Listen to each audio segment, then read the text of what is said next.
કેમ છો મિત્રો? આજે આપણે શીખીશું કે થંબનેલ કેવી રીતે બનાવવો. તો મિત્રો, થંબનેલ બનાવવાથી ઘણા બધા ફાયદા થાય છે.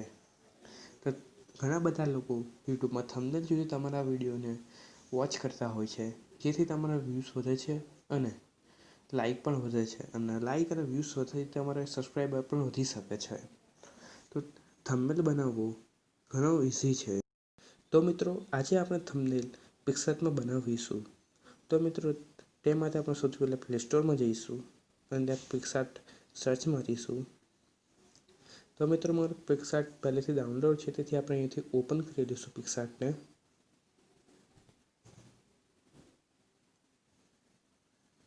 તો મિત્રો, અહીંથી આપણે સ્કીપ કરી દઈશું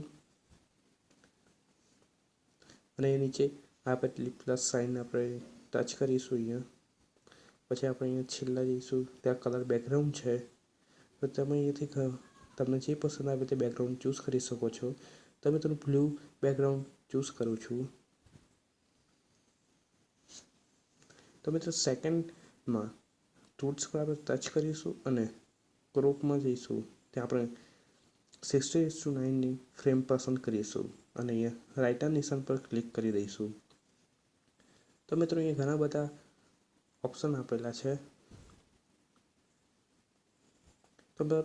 તો મિત્રો, આપણે સૌથી પહેલાં એડ ફોટોમાં જઈશું.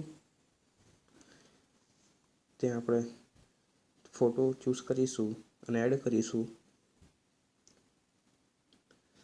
તો મિત્રો, અહીંયા આપણે પાછળ બેકગ્રાઉન્ડ કટઆઉટ કરીશું. તે માટે આપણે અહીંયા પર્સન પર ક્લિક કરીશું.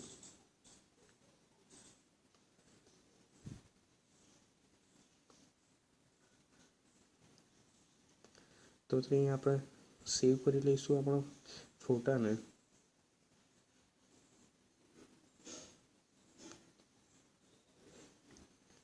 તો આપણો ફોટો સેવ થઈ ગયો છે. તો આપણે અહીંયા સેટ કરી લઈશું.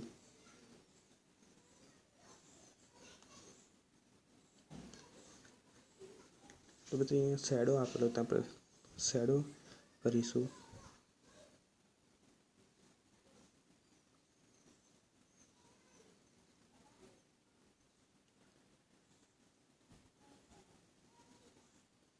પછી ઇફેક્ટ આપેલી છે, એડજસ્ટમેન્ટ છે, બોર્ડર આપણે ઘણા બધા કલરની બોર્ડર થઈ શકે છે. તો મિત્રો, આપણે વ્હાઈટ ચૂઝ કરીશું કલર. તો આપણે બોર્ડર આપીશું પહેલાં. તો મિત્રો, બોર્ડર આપણી સેટ થઈ ગઈ છે. રાઇટના નિશાન પર ક્લિક કરી લઈશું અને ફોટો આપણો સેવ થઈ ગયો છે. તો મિત્રો, અહીંયા જ્યાં ટેક્સ્ટ પર ટચ કરીશું અને અહીં લખીશું મેક HD. પછી અહીં ક્લિક કરીશું રાઇટના નિશાન પર. પછી અહીં આપણે સાઇઝને નાના મોટી કરીશું.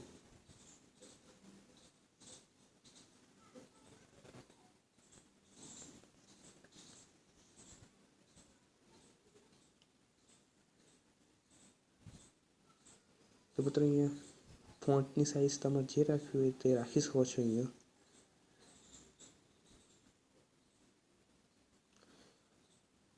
તો મિત્રો, આ ફોન્ટની સાઇઝ રાખું છું, સ્ટાઇલ રાખું છું.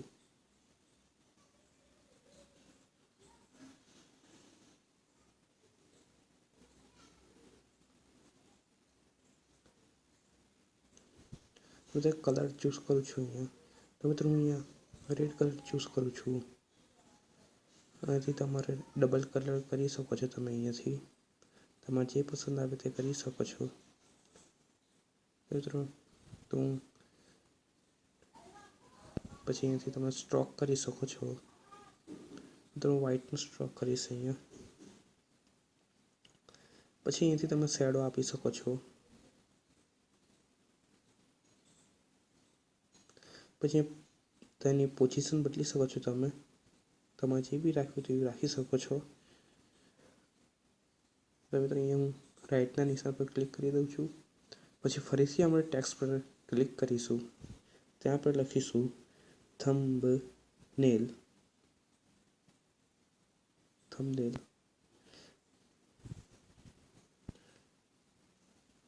પછી અહીંયા આપણે સેટ કરીશું તેની સાઇઝને.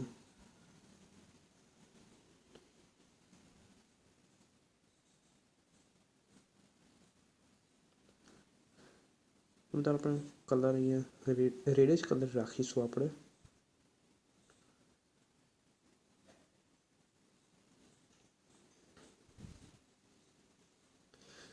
પછી ત્યાં સ્ટ્રોક રાખીશું આપણે. અહીંયા આપણે વ્હાઇટ કલરનો સ્ટ્રોક રાખીશું.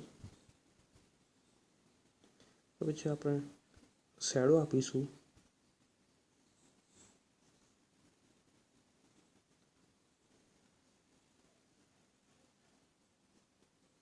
પછી અહીંયા રાઇટ નિશાન પર ક્લિક કરી દઈશું અને સેવ કરી લઈશું. ફરીથી આપણે ટેક્સ્ટ પર જઈશું. ત્યાં લખીશું ઓન મોબાઈલ. પછી અહીંયા રાઇટ નિશાન પર ક્લિક કરી લઈશું.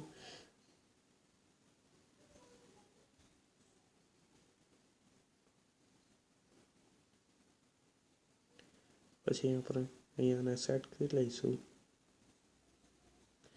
અને કલર આપણે રેડ જ રાખીશું. પછી આપણે અહીંયા વ્હાઇટનો સ્ટ્રોક આપીશું, વ્હાઇટ કલરનું.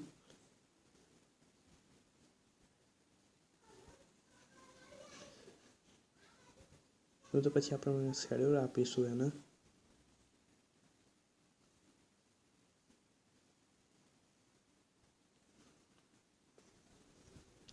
એ રાઈટ આઈસ પર ક્લિક કરી લઈશું. પછી તમે અહીંયાથી તમારે ફ્રેમ પર તમે આપી શકો છો. અહીંયાથી તમારે જે આપ્યું હોય એ. તો મિત્રો હું ફ્રેમ નથી આપતો. પછી આપણે સ્ટીકર છે, અહીંયા તમારે જેવા સ્ટીકર જોઈતા હશે તેવા તમને મળી જશે. આપણે અહીંયા યુટ્યુબ લોગો સર્ચ મારીશું અને અહીંયા યુટ્યુબ લોગો અહીંયા આપણે મૂકીશું, સેટ કરીશું. અહીંયા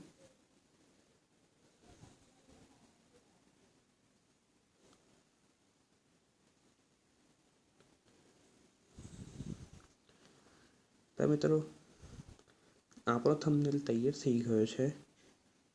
અહીં રાતના નિશાન પર ક્લિક કરીશું અને અહીં ઉપર આપેલા ડાઉનલોડના નિશાન પર આપણે ટચ કરી દઈશું અને ફોટો ગેલેરીમાં સેવ થઈ ગયો છે. તો મિત્રો આપણો થંબનેલ બની ગયો. જો મિત્રો તમને અમારો આજનો વિડીયો પસંદ આવ્યો હોય તો અમારા વિડીયો લાઈક કરો, શેર કરો અને હજી સુધી અમારી ચેનલને સબસ્ક્રાઈબ નથી કરી તો ચેનલ સબસ્ક્રાઈબ કરો.